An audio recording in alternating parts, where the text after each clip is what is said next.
Good evening, everyone. It's 4:05 on my computer clock, so I think we can get started with this webinar on European values. Welcome to everyone in the room. Thank you for beating your Zoom fatigue and coming to this webinar on European values. It will be very much worth it. Thank you for coming. I am Heleen Touquet. I'm the chair in European Values, and I'm co-organizing this webinar together with UCSIA, the University Center St. Ignatius. And today we are listening to Joe Shaw. And Joe Shaw is going to talk about the value of citizenship in a post-pandemic Europe, an exciting topic. Joe has held the Salveson Chair of European Institutions at the School of Law in Edinburgh. She also has a part-time position at the new social research program in Tampere in Finland, and is also the co-director of the Global Citizenship Observatory, where she has conducted a lot of research on citizenship. One of her very exciting projects was the CITSI project, which was about the Europeanization of citizenship in the successor states of the former Yugoslavia. And her focus of her research is on citizenship regimes. And this is also the topic of today, is also the topic of her new book, which I would warmly invite you to check out and to buy. It's called The People in Question, Citizens and Constitutions in Uncertain Times. And she's recently also written an interesting essay on the pandemic and the people, which I think is also about today's topic. Joe is going to talk for about 40 minutes. And then we invite Professor Eva Brems to respond. Eva is a professor at Ghent University, where she was the first holder of the newly created chair of human rights law. And she was also the founder of the Human Rights Center in 2002. Eva is also an activist. She's been in the board of several human rights NGOs, has been the chair of the Flemish section of Amnesty International, and was also active for a while in politics as a member of the Green Party in the Belgian Federal Chamber of Representatives. And she's a specialist in human rights law in European and in international law. So we have Joe's lecture for 40 minutes, then the response by Eva for 15 minutes. And after that, there is an opportunity for the audience to ask questions. You can do so in the Q&A. So there's a Q&A button on your Zoom window where you can post questions, and you can do so during the lecture if you want to. I will then curate the questions and ask them to the speakers. Joe, the floor is yours. Thank you very much. I'll share my screen. Hopefully that will work.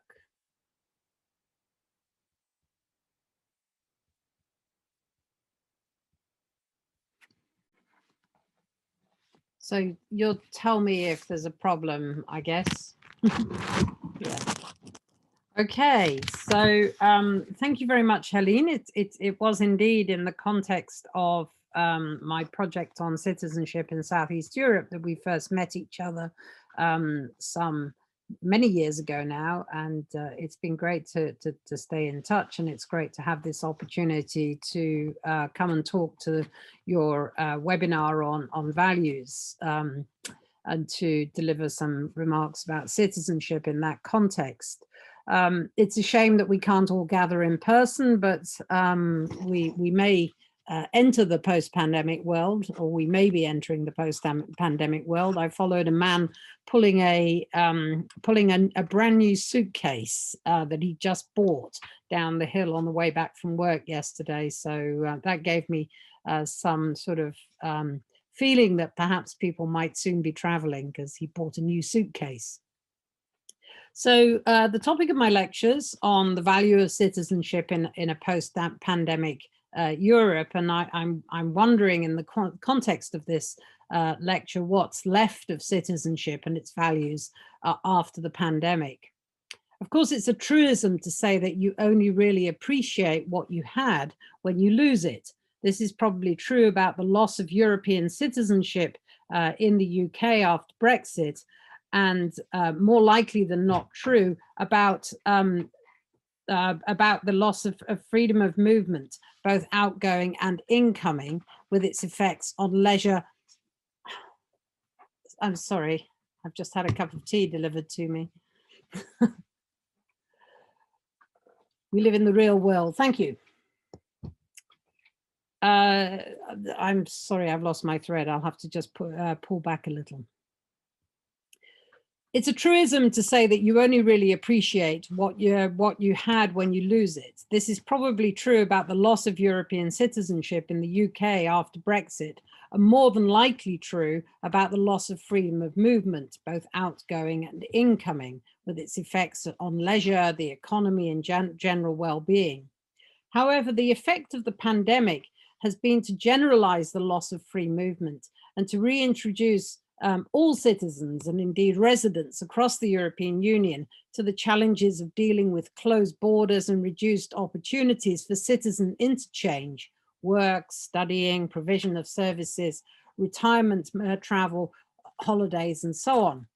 The well-known inequality effects of the pandemic, both across and within national boundaries, have also challenged conceptions of citizenship as a status based not only on legal requirements, but also a constitutional container for principles and values of equality and dignity. Now, my aim in this short presentation is briefly to relate the well-known story of the emergence of a concept of citizenship in the European political space, with its strong focus on free movement and non-discrimination on grounds of nationality, as well as open borders, before highlighting some of the challenges the EU, its member states, and its citizens face as we all gradually emerge, blinking into the post-pandemic world. The challenge of reopening borders and restarting human interchange, which has been suppressed by the pandemic, are part of this story, but there are other elements to focus on as well. We can best understand the nature of those challenges if we acknowledge the troubled and sometimes crisis-related dynamics that are shaping citizenship in the European political space already. These will reveal many of the fundamental principles that underpin the current European citizenship regime, highlighting why recovery is not going to be straightforward. And I apologize in advance that I'm going to cover quite a lot of legal and political ground quite superficially. The slides are just a very broad guide to what we're going to be talking about today, or what I'm going to be talking about. So firstly, how did we get to where we are? From the 1950s onwards, treaties have made provision in Europe for the free movement of persons, and perhaps even more significantly, for a prohibition on discrimination on grounds of nationality. The Treaty of establishing the European Economic Community, which came into force on the 1st of January 1958, built a striking legal framework for migrants' rights. It goes well beyond the relatively unpromising material of earlier international treaties, such as the preamble to the 1919 Constitution of the International Labour Organization, or its 1939 and 1949 conventions concerned with migration and employment, even though these legal instruments were groundbreaking for their time in what they established in relation to migrants' rights. We also need to take note that the rights-based approach of the free movement provisions of the 1957 EEC Treaty has remained largely unchanged in the 60 years since then. In fact, without changing the basic structures, or even in some cases the wording of the relevant provisions, the original provisions have been built upon in significant ways across a number of dimensions that have strengthened that rights dimension. Let me mention just briefly a few of these. Some of the most significant early legislation of the European communities concerned the facilitation of free movement and the coordination of social security provisions at the national level. And of course, these gave rise to considerable amounts, substantial amounts of implementation measures at the national level, and quite a lot of case law before the Court of Justice. I'll come back to that. Now, what was very interesting was that some commentators referred to these provisions as providing an incipient form of citizenship for the European communities. That is, they seem to be arguing that this was a form of membership of something, a community. Those commentators included one advocate general at the Court of Justice, who famously referred to the mandate that EU law ought to make it possible for the nationals of the member states to say civis Europaeus sum. From the 1980s onwards, tentative steps were also taken towards the removal of internal frontiers between the EU member states and the creation of a framework for a common external frontier. That work has resulted in the differentiated patchwork, which we would now recognize as the Schengen zone, and its associated databases and security inflection measures. From 1993 onwards, reflecting that earlier academic debate, there came the formal embodiment of a citizenship of the Union in the EU treaties. It was initially established by means of the Treaty of Maastricht, and it attaches a specific special status to all the nationals of the member states. That is to say, national citizenship, or nationality as it's sometimes called, is the gateway to EU citizenship. But EU citizenship is not in its turn a nationality of the European Union. This isn't a perfect federal structure, but it is nonetheless a two-level structure.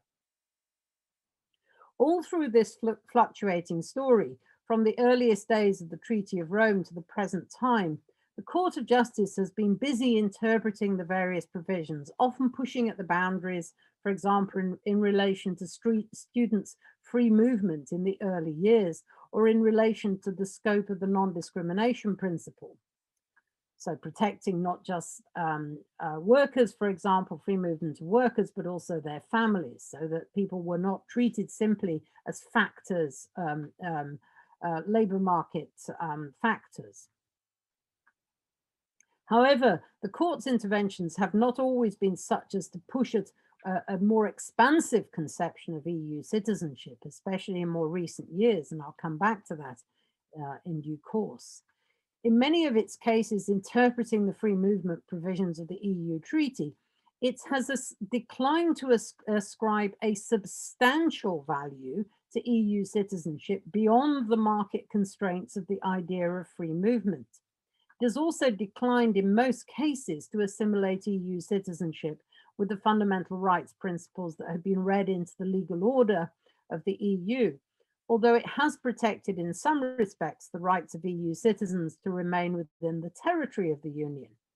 Moreover, the remarkable impact of EU law in this area has often been less about the interpretations that the court has given, and rather more about the enforcement and compliance edifice for EU law, which differs radically from the baseline of those international legal norms which I mentioned earlier.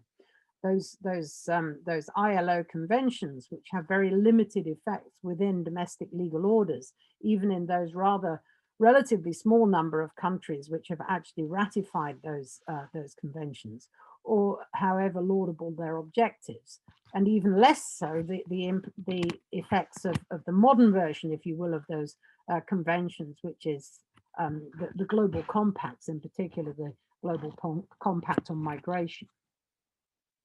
Now, some people have argued that these elements, these legal elements, amount to even an over-constitutionalization of free movement, rather than a true articulation of citizenship as full membership of a polity in a classic sense. So it's a very strange idea, suggesting that it's an over-constitutionalized free movement principle, and by no means a classic concept of citizenship.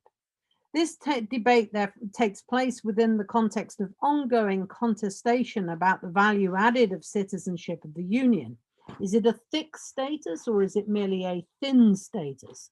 So this remains uncertain even now, getting on for 30 years after the Treaty of Maastricht.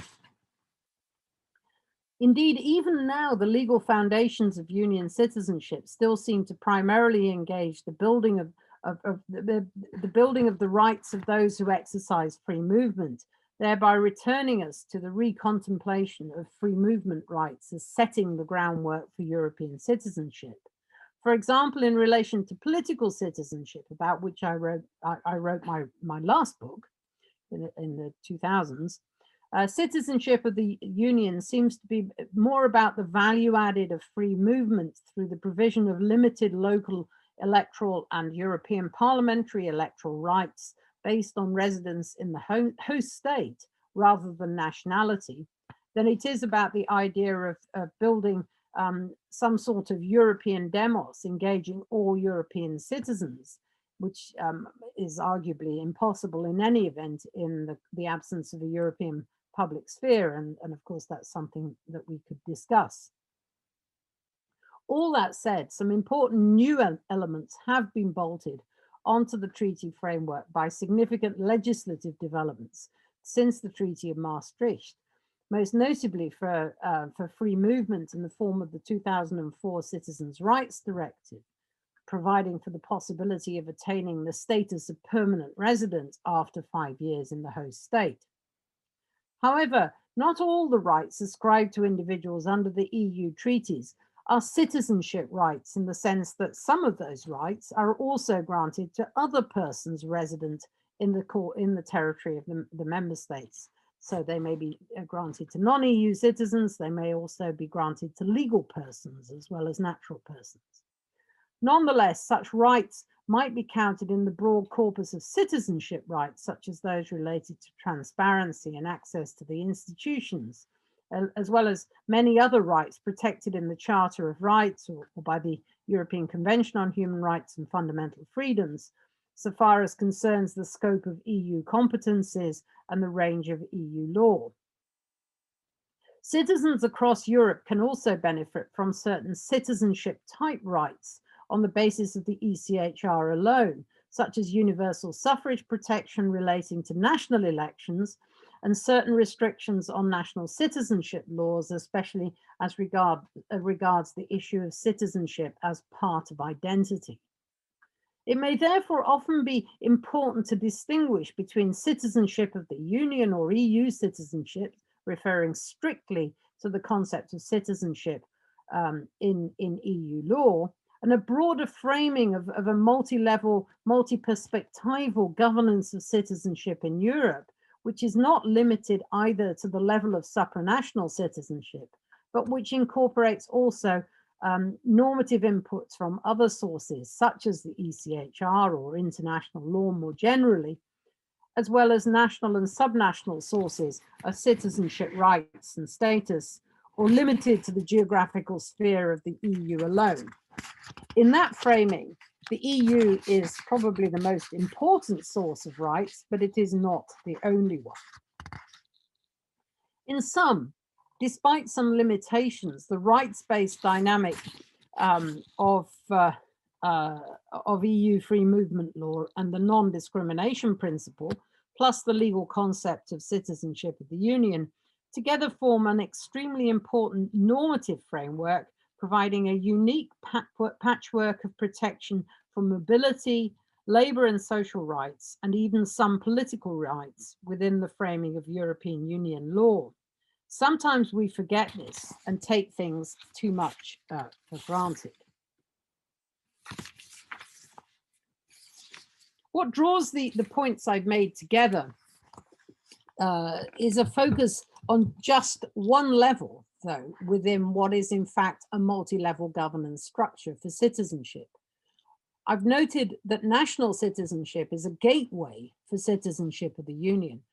What I think we need to do is to unpack that conception in order to understand more closely the relationship between national citizenship and citizenship of the Union, and to understand how it is contested precisely because of the nature of that gateway, and what it means and does not mean for the scope of national citizenship regimes. And I want to return to a point I made very briefly in going through my previous points, which was to say that it bears some relationship to a federal system of citizenship, but it is not federal in the sense that the national level dominates and determines the scope of EU citizenship through the rules on acquisition and loss of citizenship at the national level, and the extent to which there is, if you will, some trickle down to those national citizenship regimes from EU citizenship is very much restricted. So but there are some troubled dynamics which relate, as I would argue, to a process whereby EU citizenship is arguably instrumentalized, and thus a problematic structural relationship is created between EU citizenship and national citizenship in the context of that gateway to EU citizenship. And the problem lies in many cases with the spillover effects related to the rules of acquisition and loss of citizenship at the national level. And so I'm going to give just 3 examples, each of which hides a huge story and has been massively written about. But all I can do is just mention those examples right now. The first one concerns investor citizenship schemes. And there are examples of that particularly in Malta and Cyprus, and they're becoming problematized insofar as the European Commission wishes to bring enforcement actions challenging the member state schemes on the grounds that they breach EU law. The European Commission may find itself struggling to establish a breach of the treaty on the basis of the national rules on acquisition and loss, bearing in mind that in principle these are a matter for national sovereignty. But what can't be doubted is that through those schemes, one of the things, as it were, that those countries have been marketing is not just their national citizenship, but has been EU citizenship. That is, they are selling the right to live and work anywhere in the European Union, not just in Malta or Cyprus, of which an investor will gain citizenship for themselves and perhaps also for several members of their family. They're not just selling the right of residence, the right to live and work, but they're also selling the right of residence right across the European Union by virtue of that that provision. And that is what I would term a spillover effect from national citizenship rules, which are extending the right to live and work, not just in one member state, but also in 26 other member states. Now, the numbers of persons who acquire citizenship through that means are obviously rather small, but arguably few, if any, of those persons would have what normative theorists might want to describe as a genuine link with the country, because often even the barest requirements of residence, for example, or any form of connection to the host state is not required. But rather larger numbers of people are involved in other types of schemes whereby countries allow access to citizenship to descendants, or what is sometimes called ethnic kin. And there are many types of schemes in place in the EU. Some of them are restitutionary. So, for example, Portugal and Spain making provision for descendants of those Jews who were removed or forced to leave the Iberian Peninsula in the 15th and 16th centuries to reacquire Portuguese and Spanish citizenship, even without any other connection to Spain or Portugal, or without knowing the language. Likewise, Austria and Germany have been looking at restitutionary schemes to allow those who had citizenship removed from them for religious or political reasons before or during the Second World War by the totalitarian regimes in question, to allow them also to acquire restitutionary form of citizenship.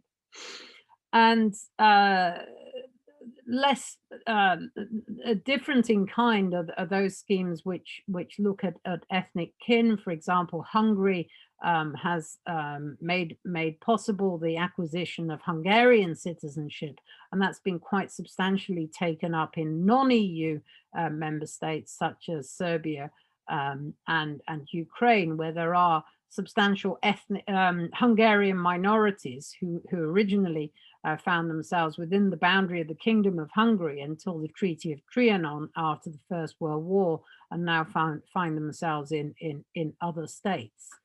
Italy too has expansive citizenship by descent, and Ireland has also citizenship by descent that operates as far as the second generation. And so many people with a single Irish grandparent born on the island of Ireland, even if that was before the creation of the state that we now know as Ireland, are able to acquire Irish citizenship. And this is a matter of some considerable interest to many of my fellow residents, British citizens in the UK.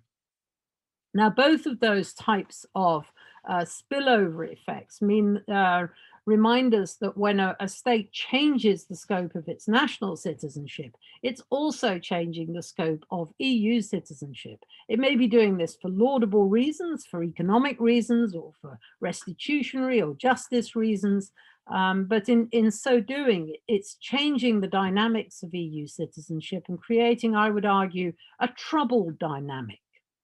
I could also go on to discuss the problematic triangle of immigration, integration, and securitization.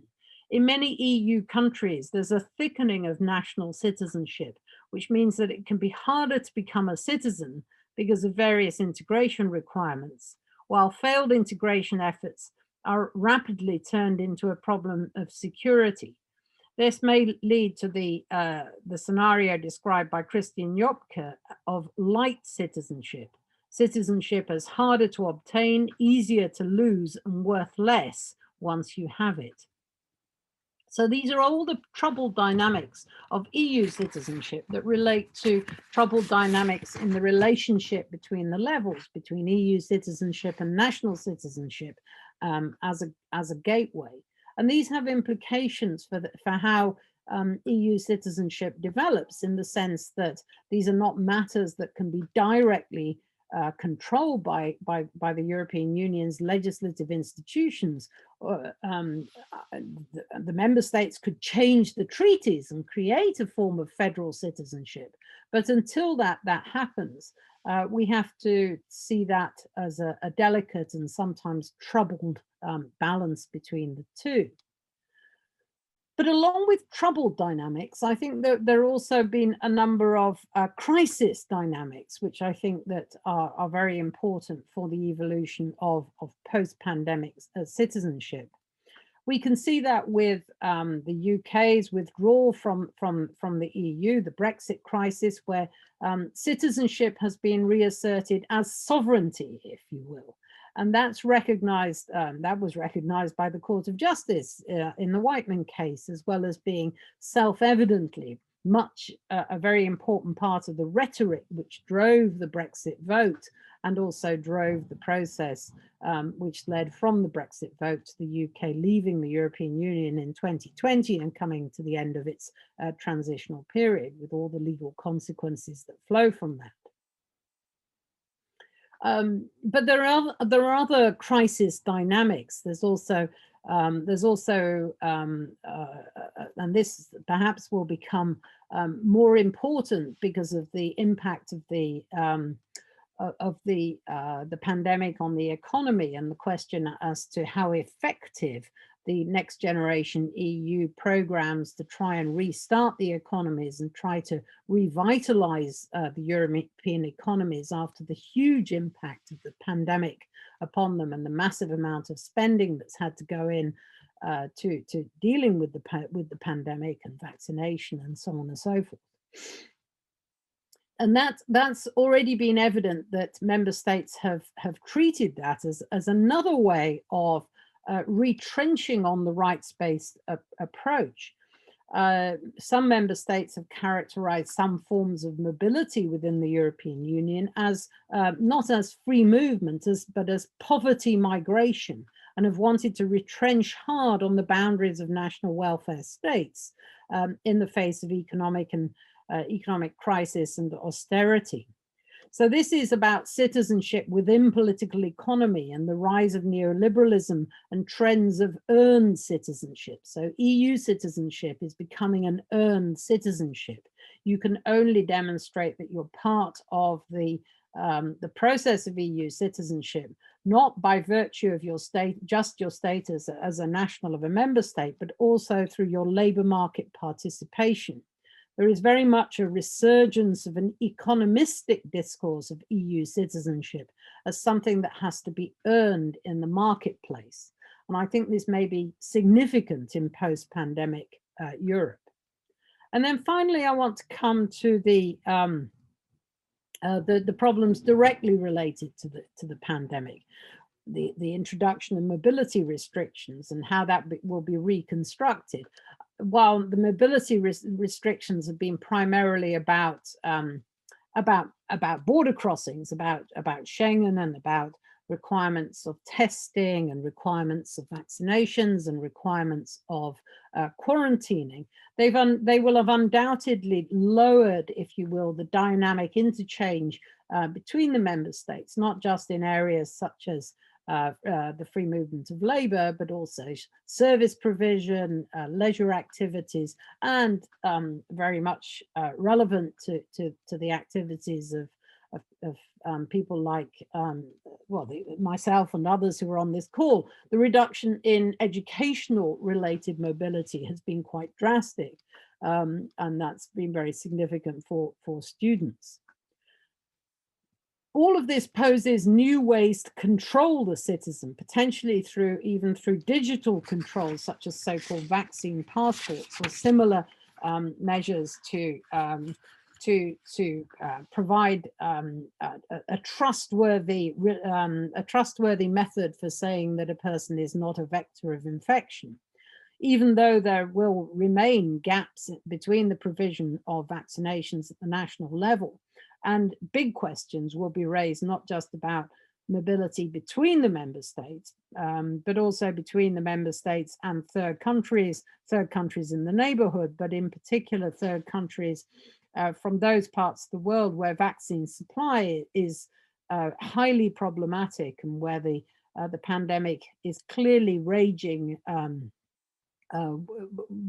causing huge amounts of human suffering, such as India and many parts of Latin America, and where we could only perhaps in Chile and perhaps just in Brazil start to see the impact of the vaccinations on those crises, if you will. Now,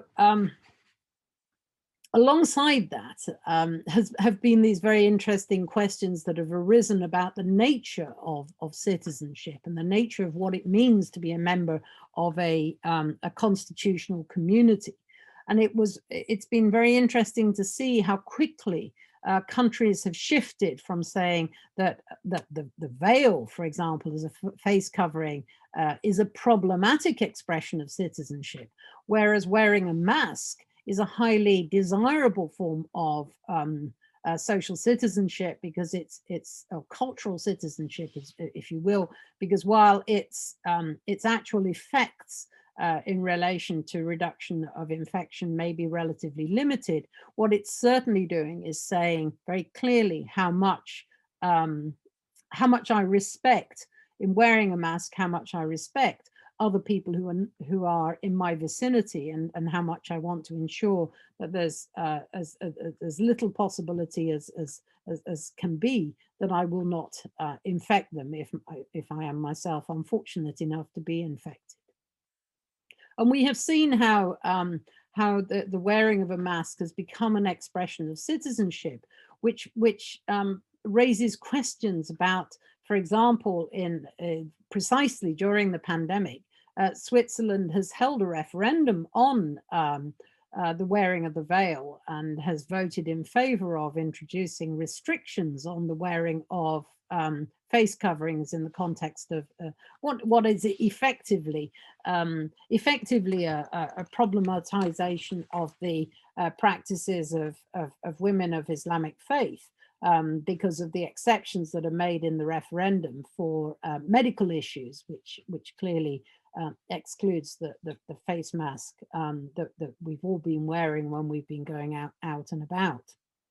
There have also been some very problematic rearrangements of our conceptions of political citizenship as well. So it's very hard to protest in the street when maintaining social distancing. And there have been problems as to exactly how police forces, for example, in different countries have dealt with the issue of COVID type rebellions. And whereas some of the rebellions have been about arguing that the impact of the pandemic should be the unequal effects of the pandemic. So in other words, we should be trying to build back better. We should not be moving into back into the same old world. We should be moving into a world where we're more cognizant of the inequality impacts of something such as the COVID-19 pandemic, and that we should therefore not be simply stepping back into the old world, but moving forward into a new world where we take into consideration values around equality, equal access to economic recovery mechanisms, as well as equal access to educational opportunities and all the problems that have been caused for children and young people.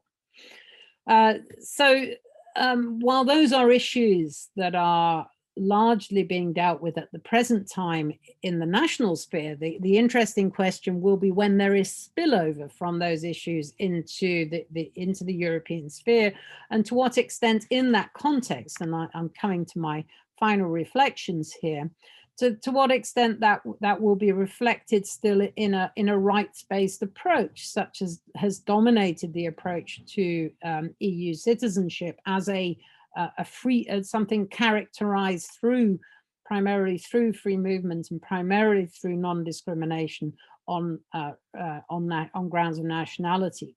In times of crisis, it may be harder for a rights-based dynamic to maintain its prominence. It's arguable that in times of crisis, a rights-based dynamic can in fact disappear. Some of the points highlighted under the headline of contestation will reappear before the Court of Justice at some point, raising yet again the question as to what is the constitutional value of citizenship in the European Union.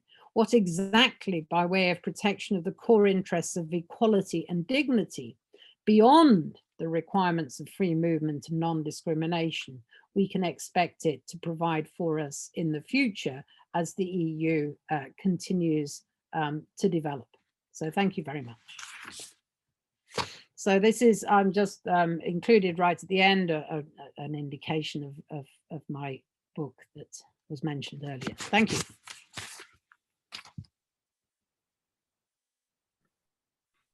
Thank you, Jo, for a very interesting presentation. I want to immediately invite Eva Brems to respond. Thank you very much. I will also share my screen now.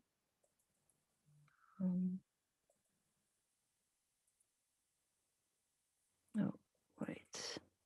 Should go to the first slide, obviously.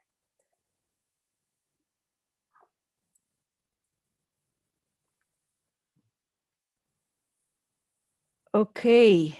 So good afternoon. What I picked up from Joe Shaw's abstract as a starting point for my own comments is the reference to the shifting meanings of certain social behaviors, such as wearing face coverings in the context of the pandemic. And what this tells us about dynamics of inclusion and exclusion in the law, not only with regard to citizenship as nationality, but also more broadly of our imagery of who or what is a citizen. So I have a quadruple starting point here. And the first one is the pandemic as a rupture, as a disruption that offers an opportunity to see things from a different angle. The second is the coincidence that this pandemic has dramatically changed law and practice regarding two practices that we used to look at as minority practices and that were used in law and policy to draw lines of inclusion and exclusion and to define Central European values in opposition to problematic other values. These are the practice of covering one's face and the practice of not shaking hands. 3, the fact that these practices, even before the pandemic, were very suitable as lenses through which to study how values are mobilized with regard to minority religious practice. This is because on the one hand, these are practices that directly concern only a small, very small group of people. It was estimated that no more than 200 women covered their face for religious reasons before the so-called burqa ban in Belgium. Now, these are very orthodox believers, so they are radical in the neutral sense of that term.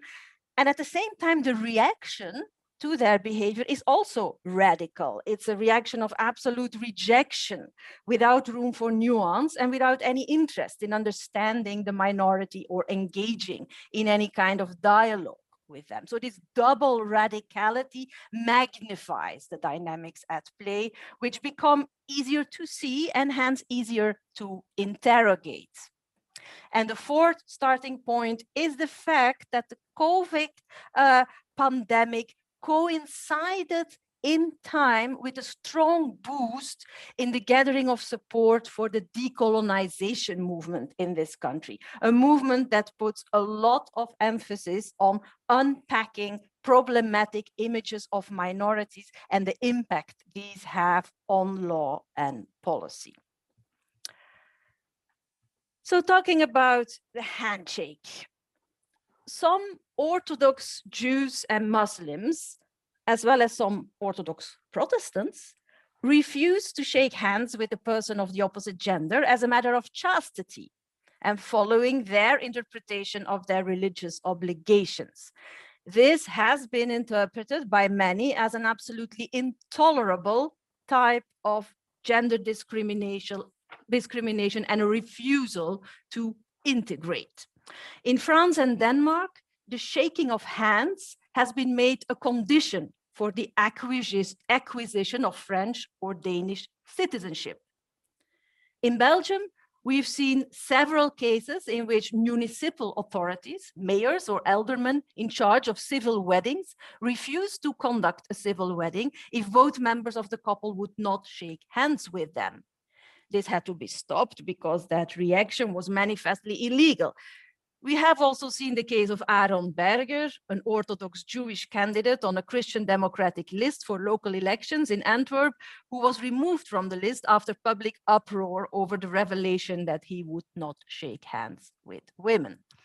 The indignation over such handshake refusers was not only based on the gender dimension. In all these cases, a scenario in which the individuals concerned would not shake hands with anybody of any gender was considered equally unacceptable. The handshake itself was promoted to a central value, an essential and non-replaceable form of respect. In the words of one of the aldermen who refused to conduct a wedding, It is part of our values to respectfully shake hands. Handshake refusal was treated as a harmful cultural practice that should not be accommodated in our society, but instead should be eradicated. Then came COVID. From early on in the pandemic, everyone was strictly instructed not to shake hands. Many virologists are hoping that the handshake will not return after the end of the pandemic because it's one of the best ways to spread all sorts of viruses. In other words, it's a filthy custom that threatens the health and lives of thousands every year. Our common experience over the past 15 months or so provides ample empirical evidence that it is, in fact, perfectly possible to show respect and to greet each other without shaking hands. Hence, if we want to talk about eradicating harmful cultural practices, the case for eradicating the handshake would seem to be both stronger and more urgent than the case for eradicating handshake refusal, with the latter being rather shaky. But the point I'm making is not that we should ban the handshake, but rather that this new perspective created by the pandemic should make us critically interrogate what was going on when society seemed to be so categorical in its focus on the handshake as a means to distinguish good from bad citizens. I will address that question, but first I want to throw in the face veil.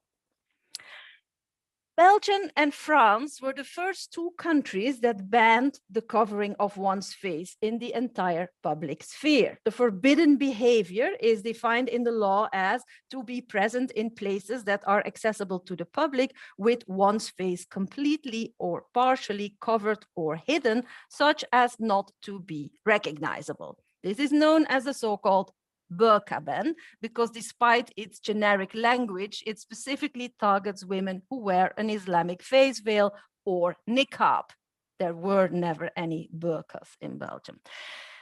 It has been in place as a federal criminal law since 2011, but it has existed before that time in the form of local bans assorted with administrative sanctions. The ban has been challenged on grounds of religious freedom, but was upheld by both the Belgian Constitutional Court and the European Court of Human Rights, though not by the UN Human Rights Committee, talking about France. That means that both courts, the Belgian one and the European one, thought that the restriction of religious freedom the ban entailed was proportionate in relation to a legitimate aim. The Belgian Constitutional Court accepted all arguments invoked by the Belgian government and ruled that the ban was justified for public safety, for gender equality, and for what is called living together. The European Court of Human Rights rejected the arguments on public safety and gender equality and accepted only the line of reasoning based on living together. Let's take a closer look at the reasoning on this point of the Constitutional Court. I've put the quote on the slide. It says, "The individuality of every legal subject of a democratic society is not conceivable without his face, which is a fundamental element thereof being visible. Taking into account the essential values he wishes to defend, the legislator was entitled to assume that circulation in the public sphere, which essentially concerns the community of individuals of whom this fundamental element of their individuality is not visible, makes impossible the establishment of human relationships that are necessary for life in a society." Yes, it's a difficult sentence, and that's not only because I translated it from French and Dutch. It's funny in every language, but most of all, it's a very disturbing paragraph. It posits a number of statements without motivation or arguments, let alone evidence. How does the covering of one's face deny one's individuality? That's not at all clear. How are human relations made impossible if some persons cover their face? Not clear either. These claims cannot pass a reality check, At the Human Rights Center of Ghent University, we have interviewed 27 women who wore a face veil in Belgium. And we have documented that their wearing of the face veil was the result of a highly individual trajectories of piety. We've also documented that these women had daily interactions with a range of persons. The effect of the ban has been, however, that they go out less and have fewer interactions and are more isolated. We also found that the introduction of the ban has acted as a catalyst for street harassment against these women. So the living together claim is contradicted by empirical reality of the real lives of face veil wearers. The COVID context has made the irrationality of this line of reasoning even more manifest.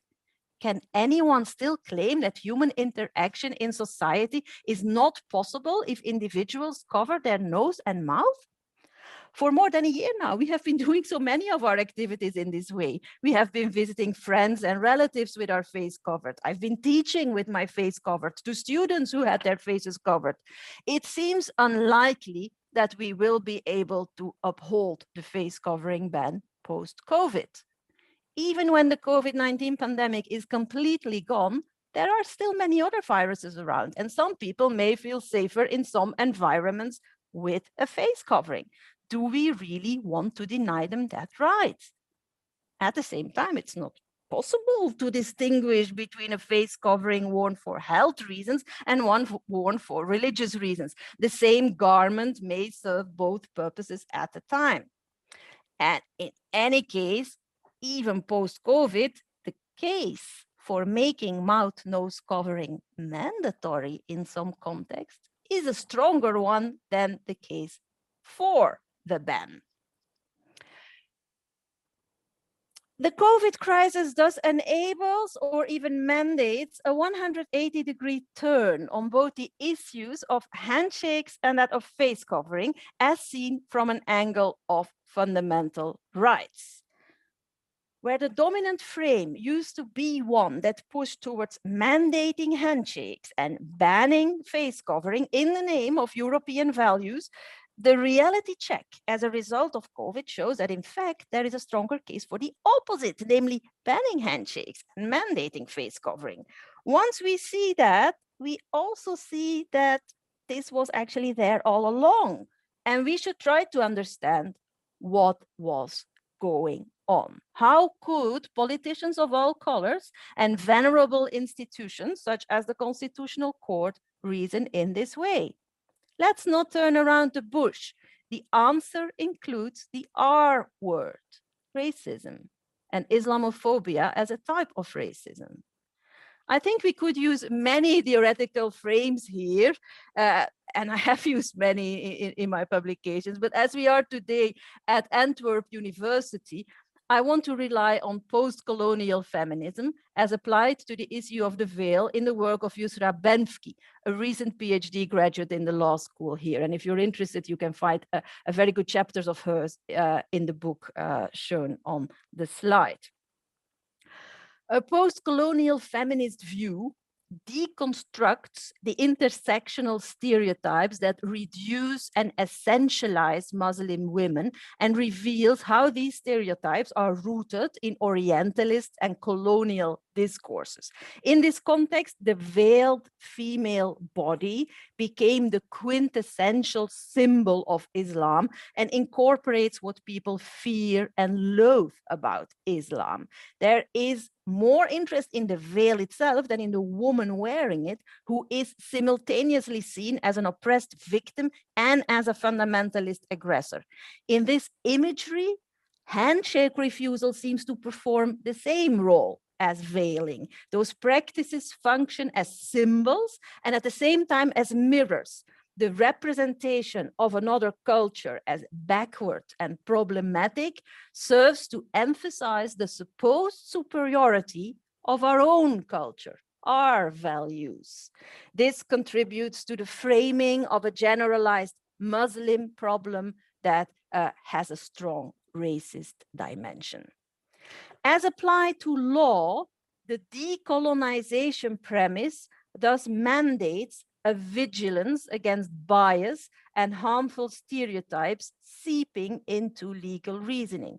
Bias seeps in when courts rely on statements that are presented as self-evident, yet do not rely on any evidence. We have to insist on transparent, evidence-based reasoning by our politicians and our courts, especially when they interfere with fundamental rights and when the effect of their actions determines the line between inclusion and exclusion. At the same time, I am not optimistic about this new post-COVID view. Consider what happened in Switzerland, where a majority voted on 7 March of this year in a referendum in favor of a Verhüllungsverbot, or face covering ban, in the entire public sphere. They did this while face covering was and is mandatory in Switzerland on account of the pandemic. They simply inserted an exception for face coverings worn for health reasons. Of course, for the estimated 30 niqab wearers in Switzerland, that offers an easy way out. But the point I want to make is a different one. It's about the strength and nature of the dynamics of exclusion that are at play here. The people who initiated and voted this are not interested in arguments based on rationality or even reality. The impact they seek is not in the real world, but in the symbolic world. It is about drawing lines of exclusion. In this talk, I have argued that the new COVID angle offers an opportunity to see the irrationality of our legal and political approaches to minorities and to inclusion and exclusion. What the Swiss example suggests, however, is that this opportunity may in fact be wasted. Thank you.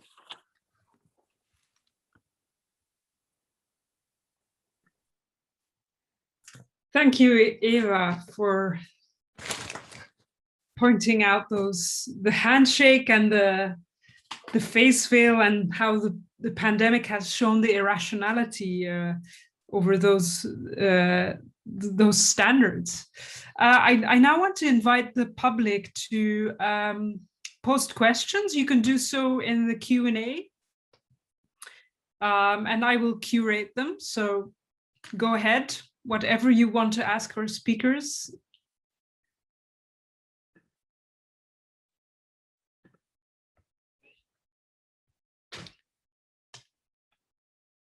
In the meantime, Joe, do you want to have the opportunity to respond to what to your responder?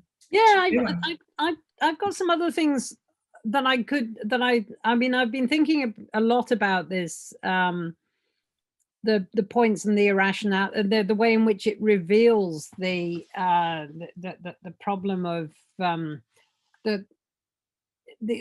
I couldn't agree more with your precise characterization, Eva. It precisely reveals that these are not rational public security measures that are being taken. They're delivering, you know, they're delivering a sort of a sense of security, but nothing more than that.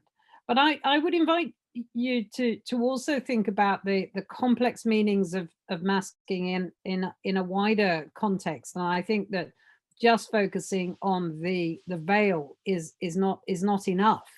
So in looking at this question, I've also considered the impact of masking on African American communities, particularly African American men in the US, where there's a complex history of masking and anti-mask laws that were ostensibly introduced both at the state and the federal level in the US, ostensibly in order to protect African American people. But actually, mainly anti-masking laws have been used against African American men, for example, if they're wearing hoodies, because they're arguably disguising their identity. And it's a rigid policing of the body that is also happening, not just to women of Muslim faith in European countries, but is also happening very, very intensively and with very, very complex social meanings to particularly to African American men, but to African American communities more generally. So you end up with this double whammy of an intense effect. So you're, ethnic minority communities, African Americans in the US, are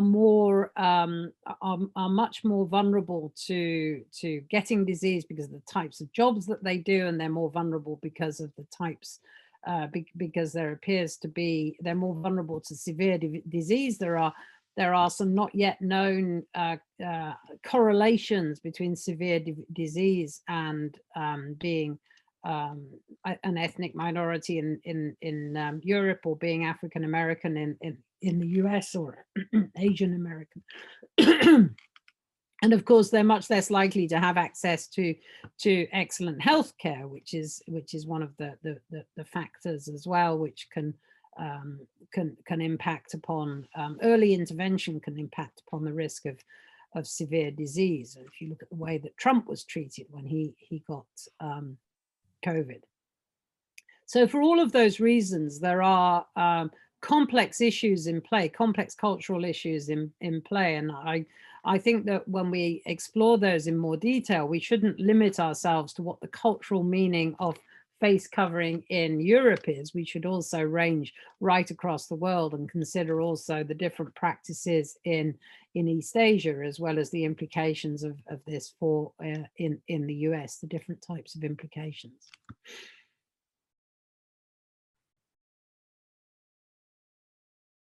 We have a first question in the Q&A. And that question, I think, is for you, Jo. Do we have to change our basic values based on the consequences of the pandemic being a temporary health crisis? And it's a question by Mark Stevens. I don't think that the pandemic is a temporary health crisis. I think that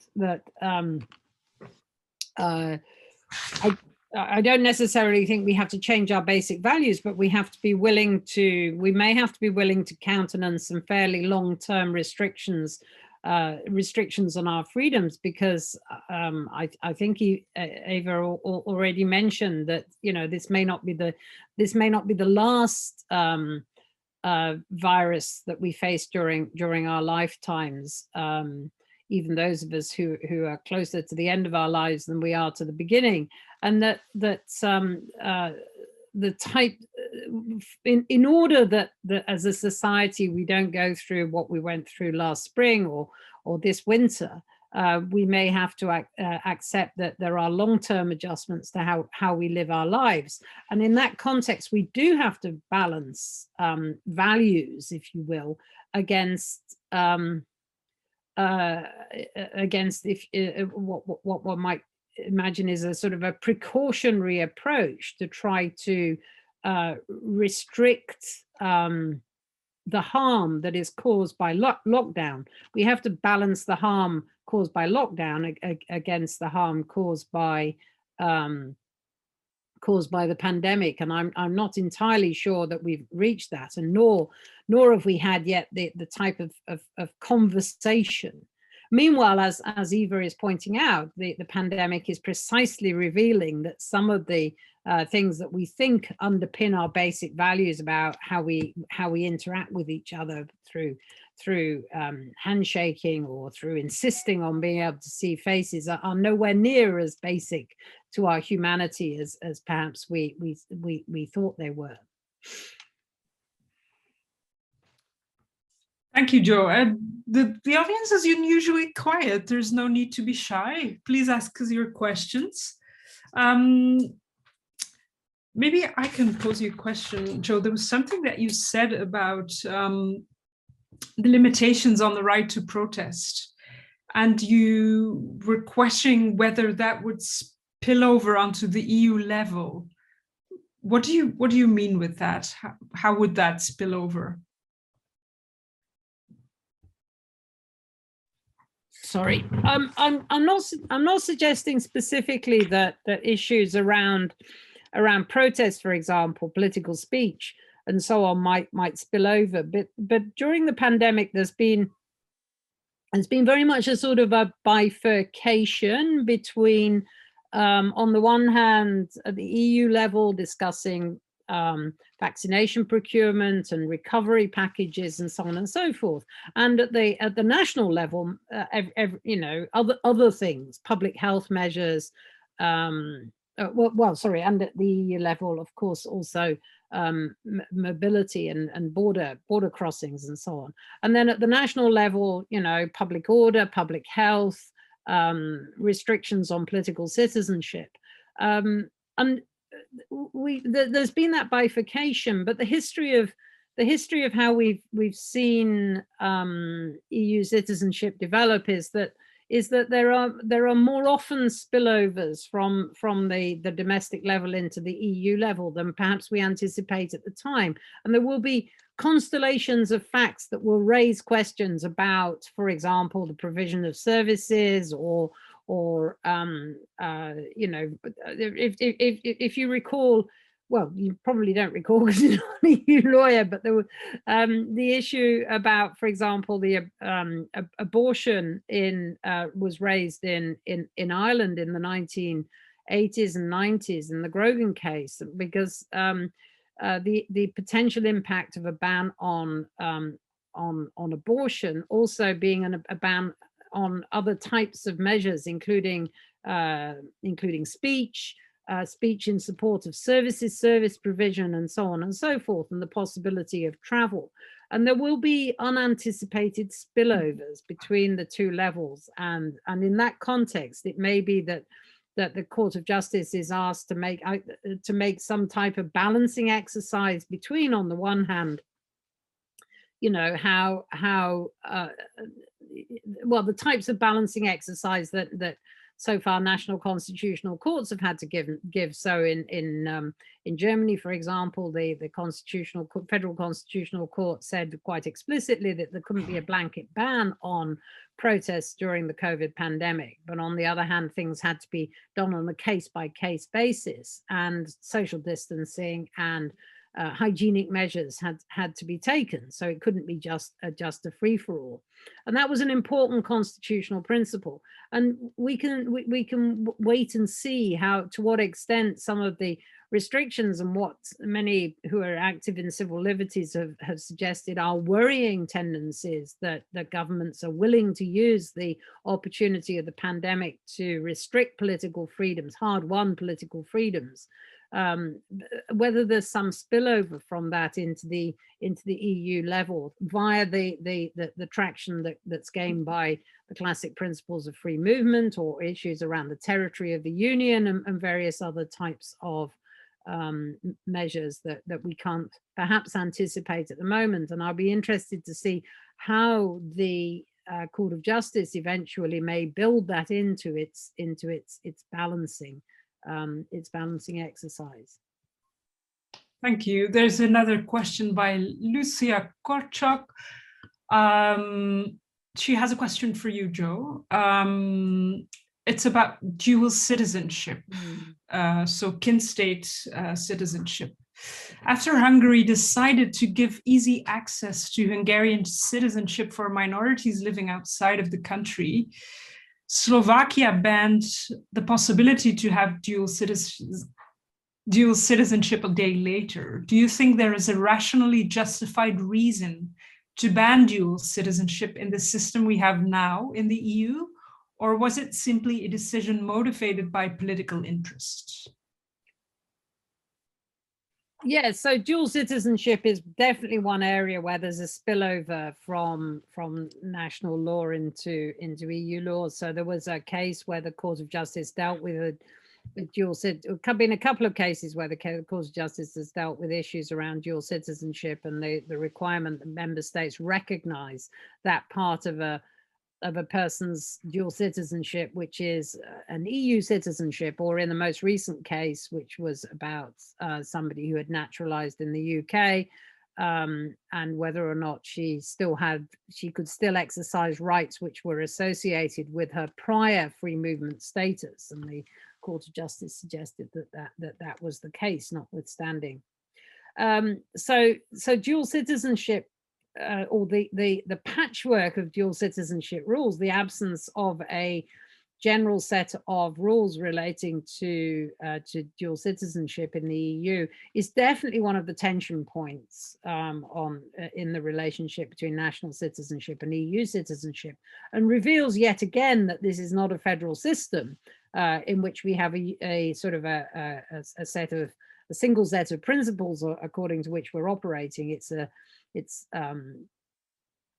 still one based on the sovereignty of the member states. I don't personally see any objection to the universal adoption of dual citizenship, but I know that a number of countries are still hanging out, not just Slovakia, but Austria, which is coming under a fair amount of pressure, I think, particularly in the post-Brexit sphere about dual citizenship.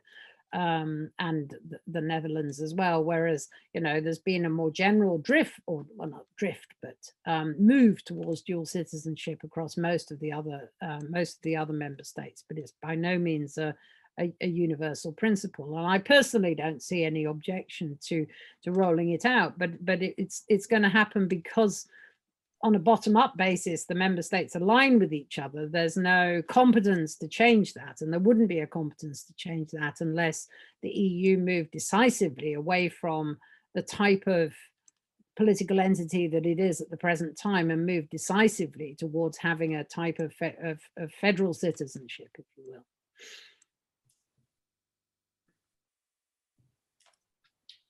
Thank you, Jo. You also talked about vaccine passports, and you were, I think, in answering the first question, seemed to say we will have to accept that our mobility in the future will be limited. So, do you think that the vaccine passport is a good idea?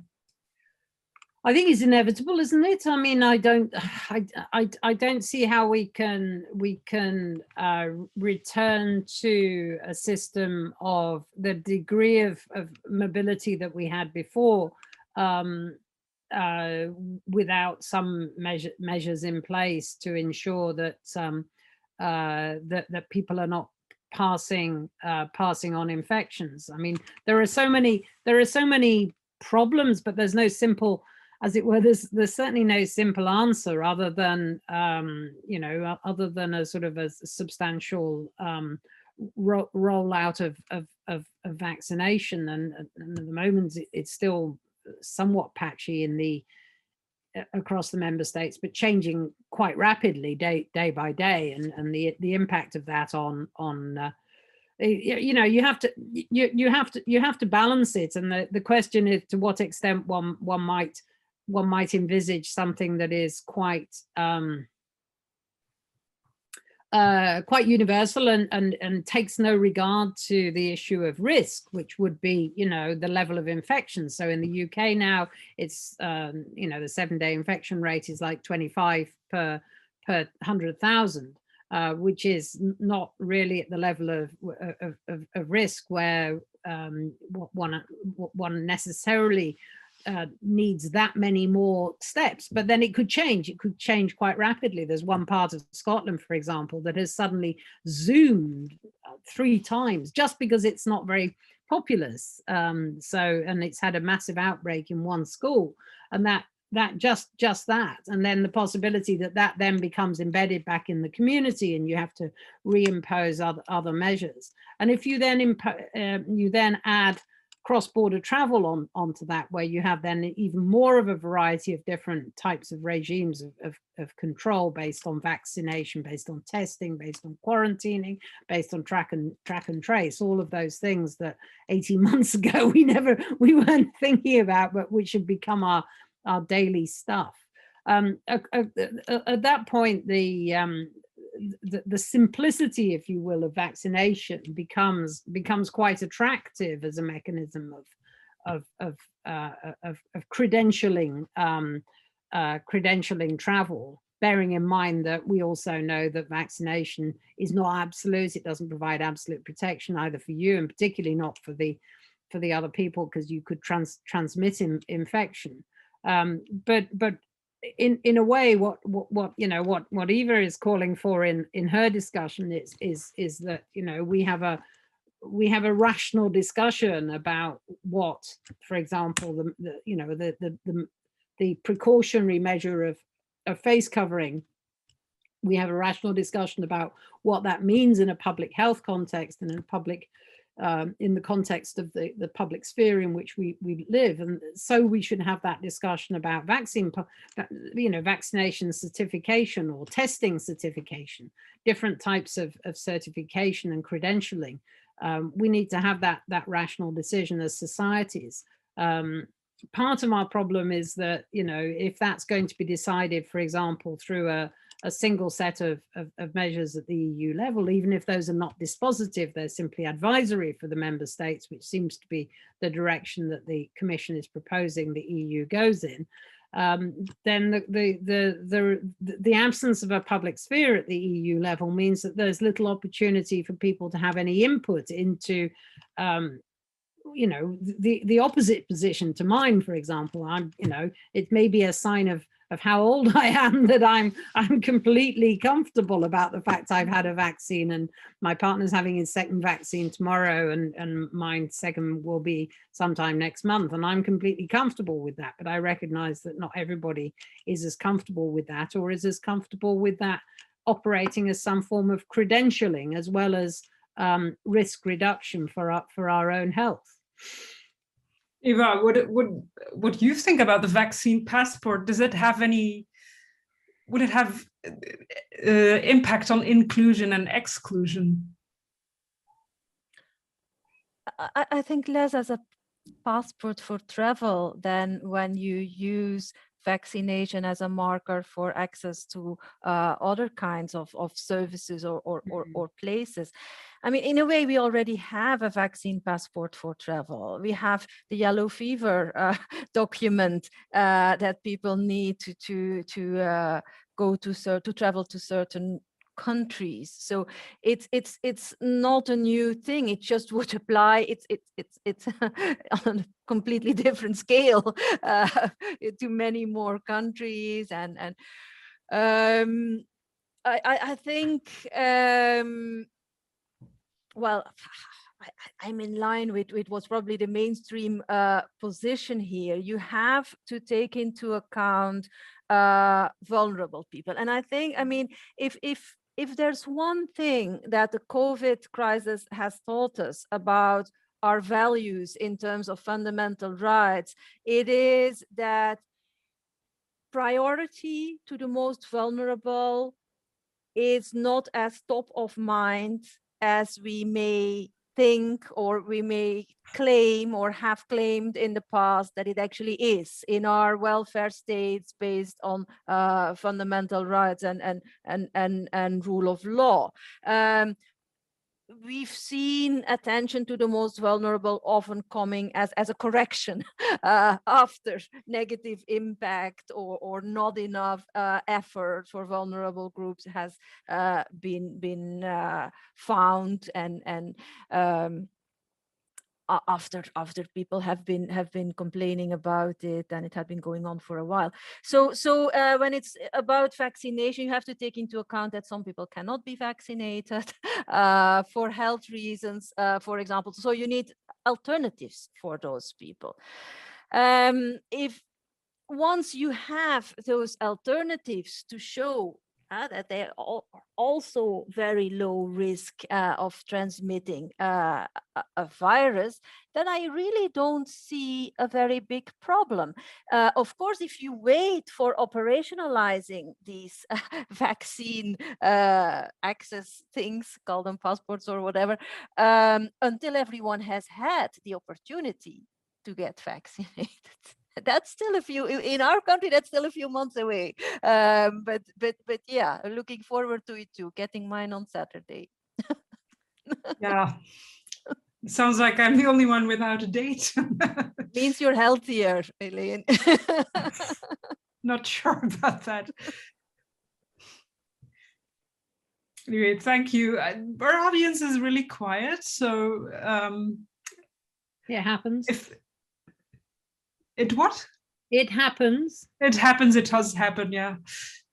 I guess that everything was very clear, so that's actually a compliment, I guess. We still have a bit more time, so if anyone wants to ask anything, please don't be shy. Ask your questions in the Q&A. One thing that I wondered about, well, if no one's asking any questions, I will ask them, is the investor schemes. I find that such a fascinating topic. The investor citizenship. Would that be affected by the pandemic or by the evolutions because of the pandemic? Arguably, citizenship is not the most prized thing. It's residence that's prized. So arguably, the shift may be away from citizenship schemes towards residence schemes that allow those who are looking to access to access healthcare systems and to be in a safer place and a place with a better public health record, then it may be a type of residence scheme which is the most prized, the first prize that people are looking for. Now, obviously, investor citizenship in the EU context gives residence rights in the UK. In the EU, it doesn't. UK, sorry, that's complete garbage. But investor citizenship, for example, in the Caribbean, for example, only gives what's desirable about that, apart from residence in the Caribbean, which is obviously desirable, although the public health system may not be that wonderful in some of those countries.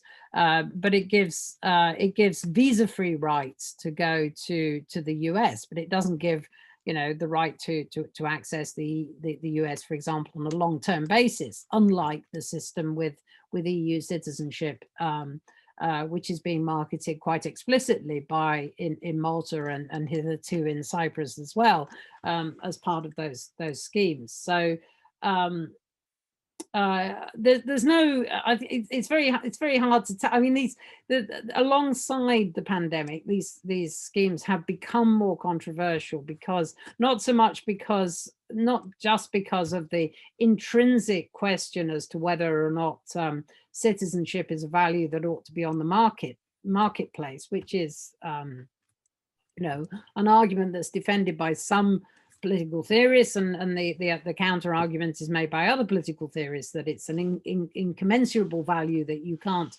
and shouldn't be putting a price on. It's not so much those issues as the related question of how much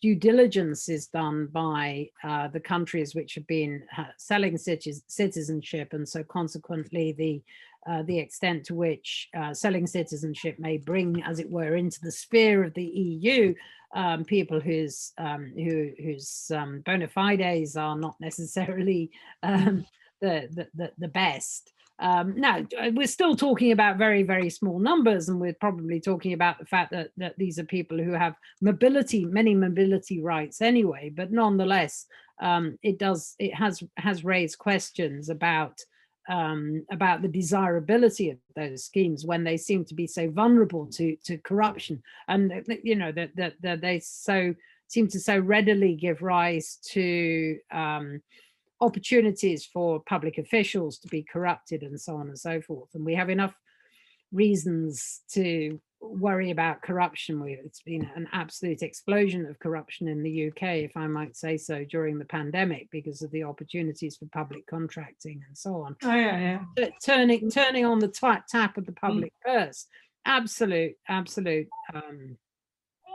flood of corruption, basically, in the UK. Some people call it sleaze. It's not. It's corruption. Has caused a real issue in the UK, and we have enough things to worry about when we're going through a pandemic about trying to balance these issues without also perhaps adding, you know, the question as to what additional corruption is added to the scheme by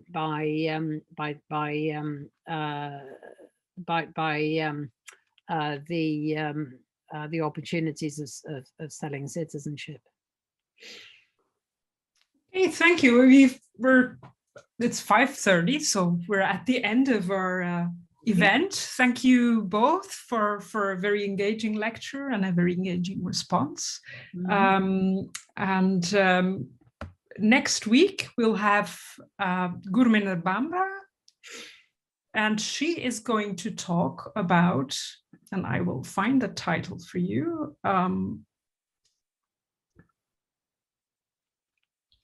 I can. It's about it's in a document somewhere. It's about colonialism and citizenship and the colonial legacy of the European Union, which is also a very exciting topic, I think. So I want to invite you all to come and attend that as well. I want to thank again our audience, Joe and Eva, for a great lecture and a great response. And good night or good evening, wherever you are. Bye-bye. Bye-bye.